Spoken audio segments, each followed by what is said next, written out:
Adolf Hitler and Eva Braun probably had the most depraved wedding in world history. Like everything else about the Nazi leader, Adolf Hitler and Eva Braun's relationship is twisted.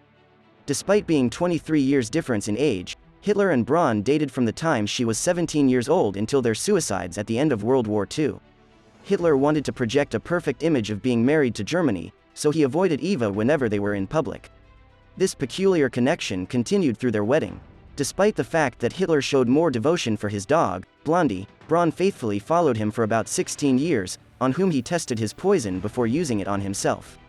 The honeymooners killed themselves in a parody of the famous Romeo and Juliet love story. They met when she was 17 and he was 40. When Eva Braun met Adolf Hitler, he was a 17-year-old photographer's assistant.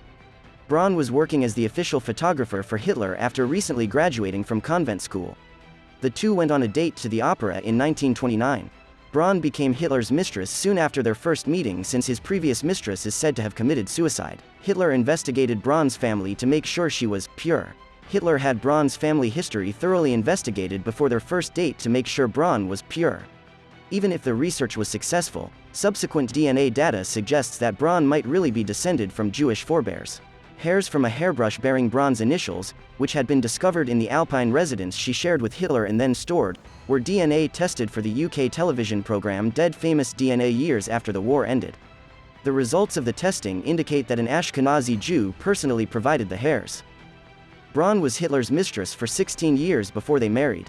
Due in part to his desire to portray himself as married to the German nation, Braun ardently desired to wed Hitler, but he vowed that he would never get married. Although different stories portray their relationship as either lovely or repressive for Braun, Hitler's focus on his objective left little chance for romance or intimacy. The night before both of them passed away, Hitler finally gave Braun the wedding she had always wanted. In a ceremony held in Hitler's Berlin bunker on April 29, 1945, Eva Braun changed her name to Eva Hitler. Hitler knew they wouldn't be around the next afternoon, which was the only reason he and Braun were married. Braun donned a black dress, Italian shoes, and diamond jewelry. Braun attempted to take her own life twice during the relationship. Although she was incredibly loyal and devoted to Hitler, Braun was deeply unhappy with the relationship, especially when Hitler refused to marry her.